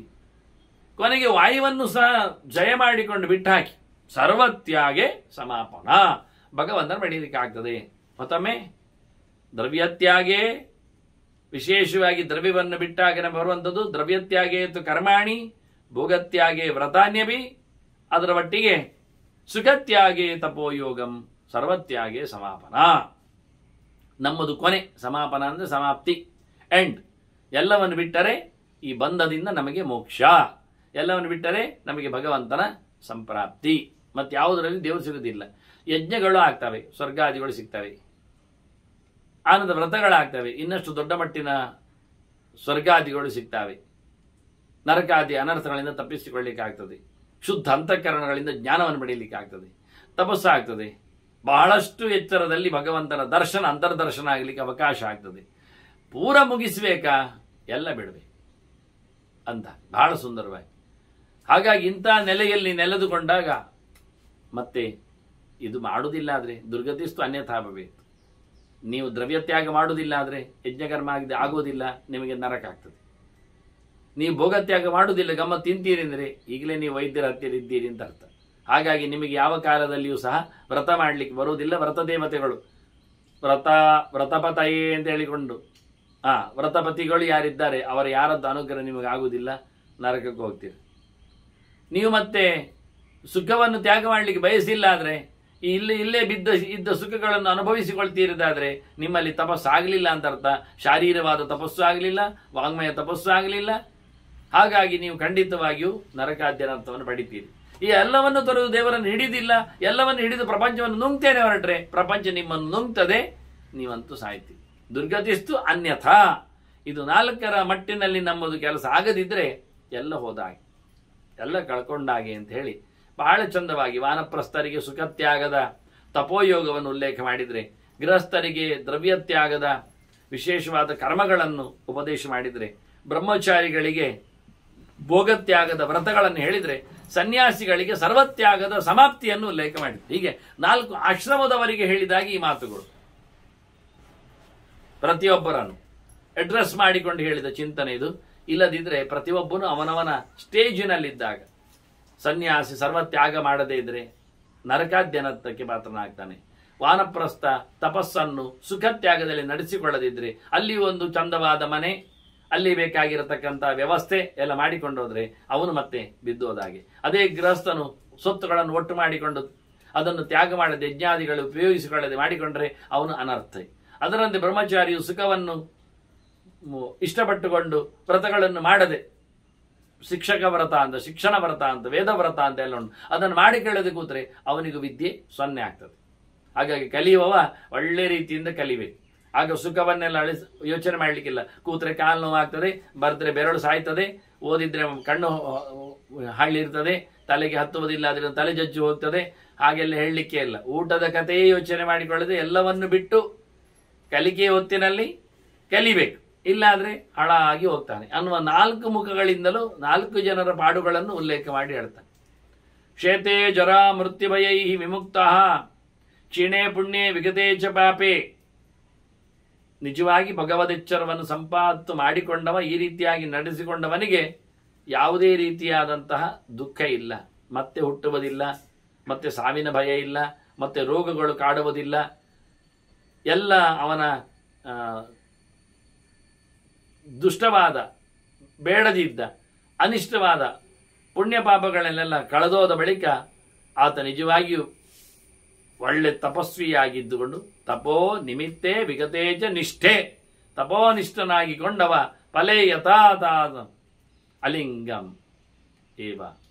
ಅವನಿಗೇನು ಫಲ ಸಿಗುತ್ತೆ ಕೊನೆಗೆ ಹೇಳಿದ್ರೆ ಹೇಗಿರ್ತದೆ ಹೇಳಿ, ಯಥಾಕಾಶ. ಆಕಾಶ ಹೇಗೆ ನಿರ್ಲಿಪ್ತವಾಗಿರ್ತದೆ, ಏನು ಇಲ್ಲದಾಗಿ ಕಾಣ್ತದೆ, ಅದರಂತೆ ಇವನು ಸಹ ಏನು ಇಲ್ಲದವನಾಗ್ತಾನೆ. ಯಾವ ರೀತಿಯಿಂದಲೂ ಅವನನ್ನು ಗುರುತಿಸಲಿಕ್ಕೆ ಹುಟ್ಟುವವನು, ಸಾಯುವವನು, ಸಂಸಾರದಲ್ಲಿ ಇರುವವನು, ದುಃಖವನ್ನು ಅನುಭವಿಸುವವನು, ನರಕದಲ್ಲಿದ್ದಾನೆ, ಸ್ವರ್ಗದಲ್ಲಿದ್ದಾನೆ, ಇದು ಯಾವುದು ಹೇಳಲಿಕ್ಕೆ ಆಗುವುದಿಲ್ಲ. ಅವನನ್ನು ಅವನೆಲ್ಲಿದ್ದಾನೆ ಕೇಳಿದರೆ ಅವನಿಗೆ ಯಾವುದೇ ಇಲ್ಲ ಆಗಿದೆ. ಅಂದ್ರೆ ಅವನಿಗೆ ಸ್ಥೂಲವಾದ, ಸೂಕ್ಷ್ಮವಾದ, ಕೊನೆಗೆ ಲಿಂಗವೂ ದೇಹ ಇಲ್ಲದವನಾಗಿದ್ದಾನೆ, ಅಂದ್ರೆ ಮುಕ್ತನಾಗ್ತಾನೆ. ಎಲ್ಲಿದ್ದಾನೆ ಹೇಗಿದ್ದಾನೆ ಹೇಳಲಿಕ್ಕೆ ಬಾರದ ಸ್ಥಿತಿಯಲ್ಲಿದ್ದಾನೆ ಅಂದರೆ ಅವನು ಸ್ವರೂಪದಲ್ಲಿ ಇದ್ದು ಬಿಟ್ಟಿದ್ದಾನೆ, ಕಾಣುವ ಅನುಭವಿಸುವ ಹೊರಗಿನ ದೇಹಗಳನ್ನೆಲ್ಲ ಕಳಚಿಕೊಂಡಿದ್ದಾನೆ. ಏವಂ ಏಕಾದಶೈತಾನಿ ಬುದ್ಧಿಯ ತುಪಾತಂ ಮನಃ. ಹೀಗೆ 11 ಇಂದ್ರಿಯಗಳ ಸೇವೆ, ಅದರೊಟ್ಟಿಗೆ ಮನಸ್ಸು ಸೇರಿಕೊಂಡದ್ದು, ಆ ಮನಸ್ಸನ್ನು ಬುದ್ಧಿ ಕಂಟ್ರೋಲ್ ಮಾಡುವಂಥದ್ದು. ಹೀಗೆ 12ರ ಒಂದು ವೈಭವ. ಈ ರೀತಿಯಾಗಿದ್ದವನೇ ನಿಜವಾಗಿ ವಿಶೇಷವಾದಂತಹ ಚಿಂತನೆಗಳಲ್ಲಿ ಮುಂದುವರಿಲಿಕ್ಕೆ ಸಾಧ್ಯನ ಆಗ್ತಾನೆ. ಅದರೊಟ್ಟಿಗೆ ಅವನಲ್ಲಿರುವಂಥದ್ದು ಉಪಕರಣಗಳು, ಈ ಇಂದ್ರಿಯಗಳ ಉಪಕರಣಗಳಲ್ಲಿರುವಂಥದ್ದು ಕರ್ಣವು ಶಬ್ದಶ್ಚ ಚಿತ್ತಂಚ ತ್ರಯ ಶ್ರವಣ ಸಂಗ್ರಹೆ.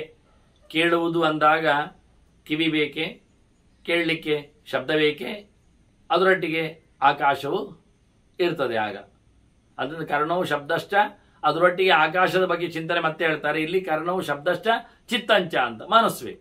ಮನಸ್ಸಿದ್ದರೆ ಕಿವಿ ಇದ್ದರೆ ಶಬ್ದ ಇದ್ದರೆ ಕೇಳ್ತದೆ. ಅದೇ ಮನಸ್ಸಿಲ್ಲದಿದ್ದರೆ ಕಿವಿ ಇದ್ದರೂ ಶಬ್ದ ಇದ್ದರೂ ಕೇಳುವುದಿಲ್ಲ. ಅದೇ ಮನಸ್ಸಿದ್ದರೂ ಕಿವಿ ಇದ್ದರೂ ಶಬ್ದ ಇಲ್ಲದಿದ್ದರೆ ಎಂಥದ್ದು ಕೇಳಲಿಕ್ಕುಂಟು. ಅದರಿಂದ ಕಿವಿ ಇಲ್ಲದಿದ್ದರೆ ಹೇಳುವುದು ಬಹಳ ಕಷ್ಟ.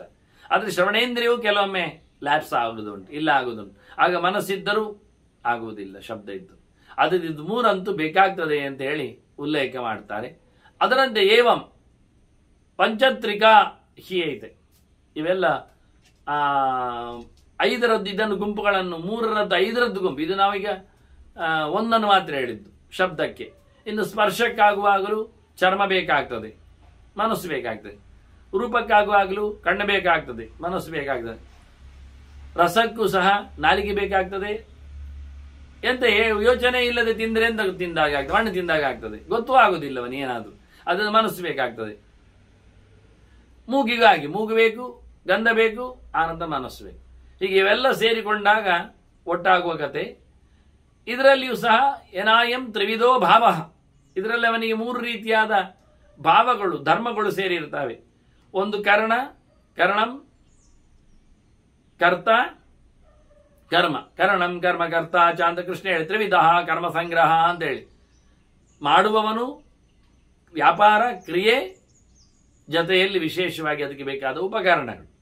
ಅದರಿಂದ ಇಲ್ಲಿ ಉಪಕರಣಗಳಾಗಿ ಕಿವಿ, ಮೂಗು, ಕಣ್ಣು ಎಲ್ಲ ಬಂದ ಹಾಗೆ, ಅಲ್ಲಿಯ ನೋಡುವ ಕೇಳುವ ಇವೆಲ್ಲ ಕ್ರಿಯೆಗಳಿದ್ದಾಗೆ ಅದನ್ನು ಅನುಭವಿಸುವ ವ್ಯಕ್ತಿಯಾಗಿ ಮನುಷ್ಯ ಜೀವ ಅವನು ಮನಸ್ಸಿನ ಜೊತೆಯಲ್ಲಿ ಬರುವ ಹಾಗೆ ಅವನನ್ನು ನಾವು ಮನಸ್ಸು ಅಂತ ಹೇಳಿಕೊಂಡು ಮನಸ್ಸಿದ್ದ ಜೀವ ಅಂತಿಟ್ಟುಕೊಂಡು ಈ ರೀತಿಯಾಗಿ ತ್ರೈವಿಧ್ಯವನ್ನು ಇಲ್ಲಿ ನೋಡಲಿಕ್ಕೆ ಉಂಟು.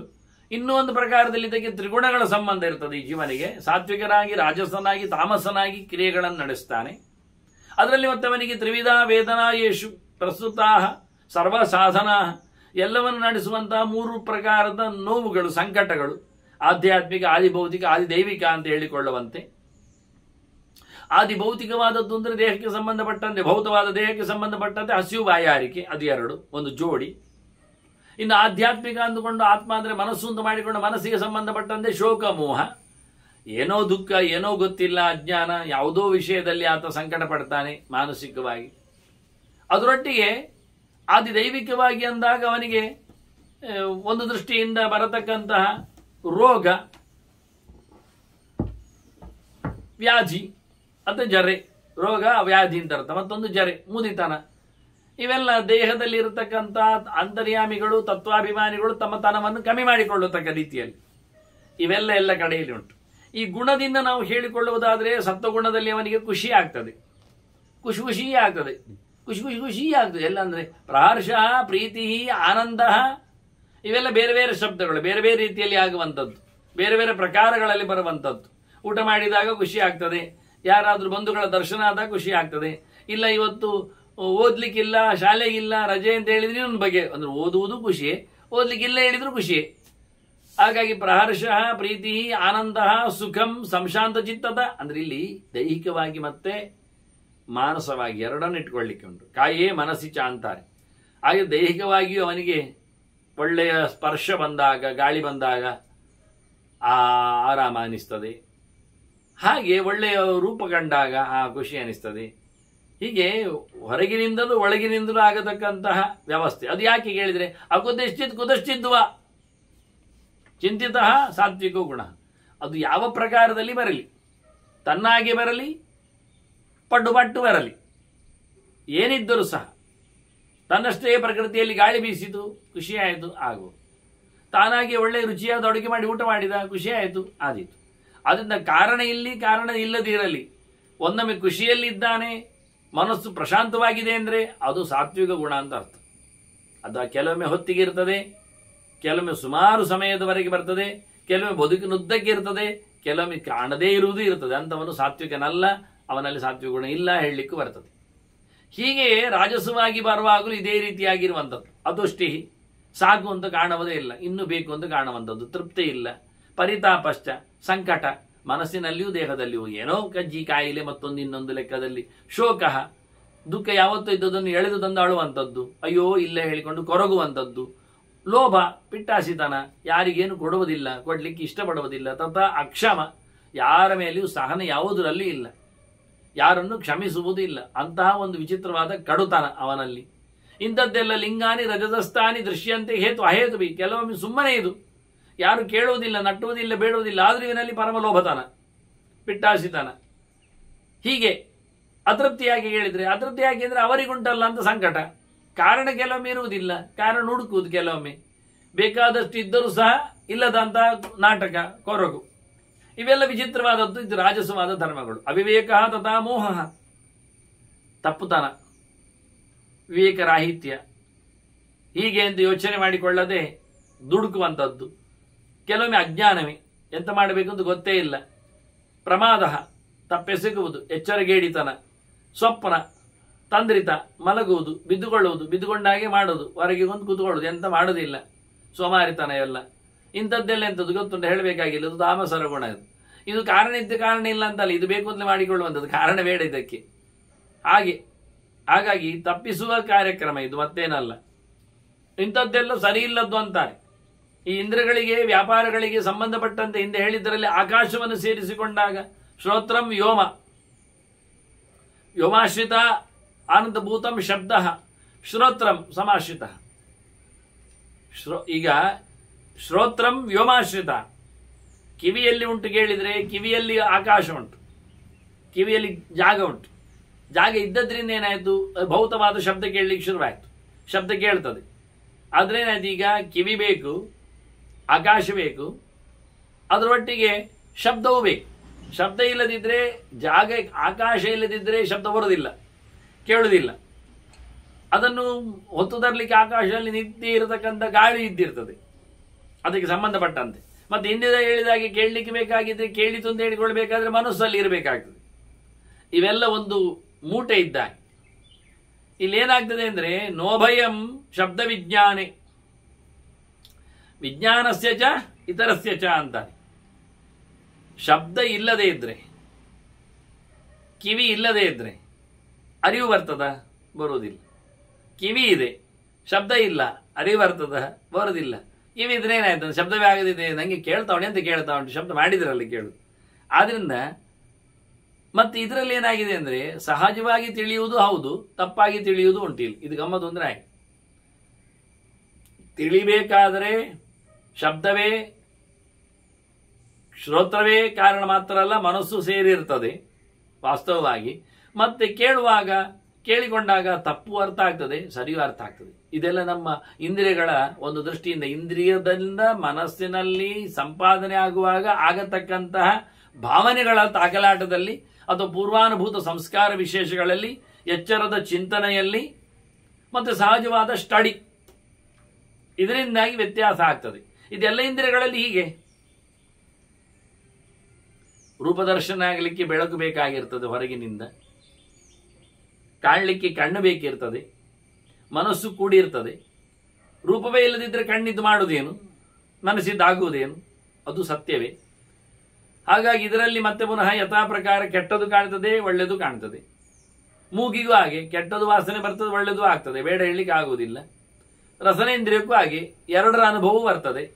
ಕೈಗೂ ಹಾಗೆ ಎರಡು ಅನುಭವ ಆಗ್ತದೆ, ಉಷ್ಣದ್ದು ಸ್ಪರ್ಶದ್ದು ಎಲ್ಲ, ಅಂದ್ರೆ ಚರ್ಮಕ್ಕೆ, ಮೈಗೆ. ಈ ಎಲ್ಲ ಇಂದ್ರಿಯಗಳ ಕಥೆ ಹೀಗೆ. ಇದೆಲ್ಲ ಮನಸ್ಸು ಸೇರಿಕೊಂಡು, ಚೇತಃ ಮನಶ್ಚ ತತ್ಸ್, ಮನಸ್ಸು ಬೇಕಲ್ಲಿ. ಅದ್ಯಾಕೆ? ಅದು ಸಂಕಲ್ಪ ವಿಕಲ್ಪ ಮಾಡೋದು ಮನಸ್ಸೇ, ಚೇತಸ್ಸು. ಬೇಕು ಬೇಡಗಳು, ಬೇಕೋ ಬೇಡವೋ, ಬೇಡದ್ದು ಬೇಕು, ಬೇಕಾದ್ದು ಬೇಡ, ಈಗ ಏನನ್ನು ಸಂಕಲ್ಪ ವಿಕಲ್ಪ ಎಲ್ಲ ಉಂಟು. ವಿಕಲ್ಪ ಅಂದ್ರೆ ತಪ್ಪೇ ಕಲ್ಪನೆಗಳು, ಇವೆಲ್ಲ ಆಗುವಂಥದ್ದು. ಇವೆಲ್ಲ ಒಟ್ಟಿಗಿದ್ರೆ ಆಗ್ತದೆ. ಸ್ವಕರ್ಮ ಯುಗಬದ್ ಭಾವ. ಗಮ್ಮತ್ತು ಅಂದ್ರೆ ಹಾಗೆ, ಒಟ್ಟು ಸೇರಿದರೆ ಮಾತ್ರ ಆಗುವುದು. ನನಗೆ ನೋಡಿ, ಕೇಳಬೇಕು ಅಂತ ಇರ್ತದೆ, ನೋಡಬೇಕು ಅಂತ ಆಗ್ತದೆ, ಹಿಡಿಬೇಕು ಅಂತ ಅನಿಸ್ತದೆ, ಹೋಗಬೇಕು ಅಂತ ಆಗಿದೆ. ಹೀಗೆ ಪ್ರತಿಯೊಂದು ಇಂದ್ರಿಯಗಳಲ್ಲಿಯೂ ನಮಗೆ ವ್ಯಾಪಾರಗಳು ಮಾಡತಕ್ಕಂಥ ಎಚ್ಚರಗಳು ಇರ್ತವೆ. ಇದು ಯಾವಾಗ ಎಚ್ಚರದಲ್ಲಿ ಮಾತ್ರ ಆಗುವುದು, ಮತ್ತೆಂದಲ್ಲ. ಮತ್ತೆ ಯಾವಾಗ ಆಗುವುದಿಲ್ಲ. ಇದು ವಿಷಯವಾಗಿ ಇಷ್ಟೇ ಇರುವುದು. ಇದು ನಮಗೆ ಯಾವಾಗಲೂ ಇರುವಂಥದ್ದು. ನಮ್ಮ ಇಂದ್ರಿಯಗಳಲ್ಲಿ ಇದು ನೆಲೆಗೊಂಡಿದೆ. ಏತೇಷು ತಿಷ್ಠತಿ. ವಾಸ್ತವವಾಗಿ ಇಂದ್ರಿಯಗಳಲ್ಲಿ ಇರತಕ್ಕಂಥ ಈ ವ್ಯಾಪಾರಗಳು ಎಚ್ಚರದಲ್ಲಿದ್ದಾಗ ಇದು ಲೌಕಿಕವಾಗಿರ್ತದೆ. ಒಟ್ಟು ಸೇರಿದಾಗ ಇವರೆಲ್ಲ ಒಟ್ಟು ಸೇರ್ತಾರೆ. ಮನಸ್ಸು ಸೇರಿರ್ತದೆ, ಇಂದ್ರಿಯಗಳು ಸೇರಿರ್ತವೆ, ಅದಕ್ಕೆ ಸಂಬಂಧಪಟ್ಟಂತೆ ದೇಶಕಾಲಗಳ ಕಥೆ ಇರ್ತದೆ. 10ನೇದ್ದು 11ನೇದ್ದು 12ನೇ ಚಿತ್ತ ಬುದ್ಧಿಗಳೆಲ್ಲ ಸೇರಿರ್ತವೆ. ತೇಷಾಂ ಅಯುಗಬದ್ಭಾವ ಭಾವೇ ಉಚ್ಛೇದ. ನಮಗೆ ಅದು ಒಟ್ಟಿಲ್ಲದಿದ್ರೆ ಸಂಕಟ ಆಗ್ತದೆ. ಅವನೇನು ಮಾತಾಡಿದ್ದಾನೆ, ನಮಗೆ ತುಟಿಯಲ್ಲಿ ಅವನು ನಮಗೆ ಕಣ್ಣಿನಲ್ಲಿ ಕಾಣ್ತದೆ ಅವನು ಮಾತಾಡೋದು, ಆದರೆ ಕಿವಿಗೆ ಕೇಳ್ತಾ ಇದೆ. ಸೂಕ್ಷ್ಮ ಆಗಿದೆ ಶಬ್ದ, ಅಥವಾ ನಮ್ಮ ಕಿವಿ ಸೂಕ್ಷ್ಮ ಆಗಿದೆ, ಎರಡರಲ್ಲಿ ಒಂದು. ಈಗೇನಾಗ್ತದೆ, ಸಂಕಟ ಆಗ್ತದೆ. ಯುಗಬದ್ಧ ಭಾವ ಇಲ್ಲ, ಒಟ್ಟು ಸೇರ್ತಾ ಇಲ್ಲ. ಇದೇ ಹಂತ ಯಾವಾಗ ಆಗ್ತದೆ ಹೇಳಿದರೆ, ನಮಗೆ ಮಲಗಿದಾಗ ಎಲ್ಲ ಒಟ್ಟ ಶಬ್ದ ಆಗ್ತಾ ಇರ್ತದೆ, ಮತ್ತೆ ನಮಗೆ ಕೇಳೋದಿಲ್ಲ. ಆದರೆ ನಮಗೆ ಸಂಕಟವೇ ಇಲ್ಲ. ತಪ್ಪು ಕೇಳಲಿ ಒಪ್ಪು ಕೇಳಲಿ, ನಿಜವಾಗಿ ತಪ್ಪು ಕೇಳಿದಾಗ ಸಂಕಟ ಆಗುವುದು, ಕೇಳದೇ ಇದ್ದಾಗ ಸಂಕಟ ಆಗುವುದು, ಕೇಳಿದಾಗ ಅರ್ಥ ಆದರೆ ಖುಷಿ ಆಗುವುದು. ಅದು ವಿಜ್ಞಾನ ಅಜ್ಞಾನ ವಿಪರೀತ ಎಲ್ಲ ಆಗುವುದು. ಹಾಗೆ ನಿದ್ದೆಯಲ್ಲಿ ಯಾರು ಎಷ್ಟೇ ಹೇಳಿ ಬಹಳ ಗಮ್ಮತ್ತಿರ್ತದೆ. ಈ ಕೆಲವು ಮನೆಯಲ್ಲೆಲ್ಲ ಶಾಲೆಯಿಂದ ಕಲಿತು ಬಂದ ಮಕ್ಕಳಲ್ಲಿ ತಂದೆ ತಾಯಿಗಳ ಪರೀಕ್ಷೆ ಇರ್ತದೆ. ಹೇಳು 4 ಮಂದಿ ಮಗ್ಗೆ ಹೇಳು ಅಂತ ಅದು ಹೇಳಿ ಶುರು ಮಾಡ್ತದೆ. ಆಗ ತಪ್ಪು ಹೇಳ್ತದೆ, ಗೊತ್ತುಂಟು ತಪ್ಪು ಹೇಳಿದೆ ಅಂತ, ಜೋರು ಮಾಡ್ತಾರೆ. ಅಲ್ಲಿ ತಾಯಿ ಮಲಗಿರ್ತದೆ, ಹೊರಗಿರ್ತದೆ ಜಗಲಿಯಲ್ಲಿ, ಅಜ್ಜಿಯೋ ತಾಯಿಯೋ ಎಲ್ಲ. ಹೇಳು ಇನ್ನೊಮ್ಮೆ ಹೇಳ್ತದೆ, ನೋಡಿ ಹೇಳು ಹೇಳ್ತದೆ, ನೋಡಿ ಹೋಗಿ ಸರಿ ಇರ್ತದೆ. ಮತ್ತೆ ಇನ್ನೊಮ್ಮೆ ಪುಸ್ತಕ ಮುಚ್ಚಿ ಹೇಳು, ಪುಸ್ತಕ ಮುಚ್ಚಿ ಹೇಳಿರ್ತದೆ ಅದು. ಆಗ ಅದು 4 × 4, 4 × 9, 4 × 3 2 8 ಅಂತ ಹೇಳ್ತಾ ಹೋಗ್ತದೆ. ಈ ಅಜ್ಜಿ ಕೇಳಿದೆ ಅಂತ ಕೇಳಿದ್ರೆ ಹೌದು ಕೇಳಿದೆ ಹೇಳ್ತದೆ. ನಾನು ಹೇಳಿದ್ದಲ್ಲ ನಿಮಗೆ, ಆಗ ಹೌದು ಆಯ್ತು ಮುಗಿದು. ಅಂದರೆ ನಿದ್ದೆಯಲ್ಲಿ ಎಂತ ಹೇಳಿದ್ರು ಗೊತ್ತಿಲ್ಲ, ಆಗ ನಿದ್ದೆ ಬಿದ್ದಿದೆ, ಅಲ್ಲಿಗೆ ಹೊರಗೆ ಬಿಟ್ಟಿದೆ. ಹೀಗಾಗಿ ಎಲ್ಲ ವಿದ್ಯಾರ್ಥಿಗಳು ಮನೆಯಲ್ಲಿ ಪಾಸ್, ಮತ್ತೆ ಶಾಲೆಯಲ್ಲಿ ಹೇಳುವುದಿಲ್ಲ ನಾನು ಮಾಮೂಲಿ. ಹಾಗೆ ಅಲ್ಲಿ ಹೋದಾಗ ಟೀಚರ್ ಎಚ್ಚರ ಇರ್ತಾರೆ. ಅದೇ ನಮಗೆ ಮಾಸ್ಟರ್ ಮಲಗಿದವರು ಸಿಕ್ಕಿದ್ರೆ ಭಾರಿ ಖುಷಿ. ಮಕ್ಕಳು ನಮ್ದು ಪಾಸೆ, ಎಲ್ಲ ಕಡೆಯಲ್ಲಿ ಪಾಸ್. ಮನೆಯಲ್ಲಿ ತಂದೆ ತಾಯಿಗಳು ಮಲಗಿ ಇರ್ತಾರೆ, ಯಾಕೆಂದ್ರೆ ಅವರಿಗೆ ಬೇರೆ ಕೆಲಸ ಇರ್ತದಲ್ಲ. ಶಾಲೆಯಲ್ಲಿ ಮನೆಯಲ್ಲಿಯೇ ಪಾಠ ಹೇಳಿ ಪರೀಕ್ಷೆ ಮಾಡಿ ಅವರನ್ನು ಸರಿ ಮಾಡೋದಾದ್ರೆ ಶಾಲೆ ಹೋಗುದು ಯಾಕೆ ಮಕ್ಕಳು? ಮತ್ತೆ ಶಾಲೆಯಲ್ಲಿ ಎಂಥದಕ್ಕೆ ಬೆಂಚು ಬಿಸಿ ಮಾಡಲಿಕ್ಕೆ ಅಥವಾ ಟೀಚರಿಗೆಲ್ಲ ದುಡ್ಡು ಬಿಸಿ ಮಾಡಲಿಕ್ಕೆ? ಶಾಲೆಯಲ್ಲಿ ಮಕ್ಕಳನ್ನು ಹಾಕಿದರೆ ಮನೆಯಲ್ಲಿ ಅವ್ರಿಗೆ ಹೇಳಿಕೊಡಬಾರದು. ಪೋಷಕರು ಪಾಲಕರು ಇದಕ್ಕೆ ಜವಾಬ್ದಾರರು ಎನ್ನುವುದನ್ನು ಸ್ಟ್ರೈಕ್ ಔಟ್ ಮಾಡು. ಸಮಯ ಇಲ್ಲ ಅವರಿಗೆ, ಅವರ ಕೆಲಸ ಇಲ್ಲ. ಶಾಲೆ ಹಾಕಿದ ನಂತರ ಟೀಚರೇ ಅದಕ್ಕೆ ಪೂರವಾದಂತಹ ಜವಾಬ್ದಾರರು. ತಪ್ಪು ಹೇಳಿಕೊಟ್ಟರು ಅವರಿಗೆ ಪೆಟ್ಟು ಪಾಪ, ಸರಿ ಹೇಳಿಕೊಟ್ಟರು ಅವರಿಗೆ ಪುಣ್ಯ ವೃತ್ತಿ. ಹೀಗಾಗಿ ಅವರು ಜವಾಬ್ದಾರಿ ವಹಿಸಿಕೊಂಡ ನಂತರ ಅವರು ಟೀಚರ್ ಅಂತ ಆದ ನಂತರ ಟೀಚ್. ಹೀಗೆ ಬಹಳ ಚಂದವಾಗಿ ಅಯುಗದ್ಭಾವೇ ಉಚ್ಛೇದ ನಾಸ್ತಿ ತಾಮಸಃ. ಅದು ನಿದ್ದೆಯಲ್ಲಿ ಆದ್ರಿಂದ, ಅಲ್ಲಿ ಮನಸ್ಸಿಲ್ಲ, ಆದ್ರಿಂದ ಅದರ ಪ್ರಮೇಯ ಇಲ್ಲ ಅಂತ ಹೇಳ್ತಾರೆ. ಹಾಗಾಗಿ ವಿಷಯಗಳು ಲೋಕದಲ್ಲಿದ್ದಾಗ ಇಂದ್ರಿಯಗಳಿಗೆ ಮನಸ್ಸು ಸೇರಿದಾಗ ಹೇಗೆ ಆಗ್ತದೆ, ನಿದ್ದೆಯಲ್ಲಿ ಆಗುವುದಿಲ್ಲ. ಇದನ್ನೇ ಮುಂದುವರಿಸಿಕೊಂಡು ತಾಮಸ ಪ್ರಕಾರಗಳ ವಿಷಯಗಳೇನು ಅಂತ ಪಂಚಶಿಖ ಮತ್ತೆ ಹೇಳುತ್ತಾ ಕೊನೆಗೆ ಭಗವದೆಚ್ಚರದ ಉಪಸಂಹಾರಕ್ಕೆ ಬರ್ತಾನೆ. ಅದನ್ನು ಮತ್ತೆ ನಾವು ಸೇರಿದಾಗ ಚಿಂತನೆ ಮಾಡುವ ವಂದನೆಗಳೊಂದಿಗೆ ಶ್ರೀಕೃಷ್ಣಾರ್ಪಣಸ್ತು. ನಾರಾಯಣ ನಾರಾಯಣ ನಾರಾಯಣ.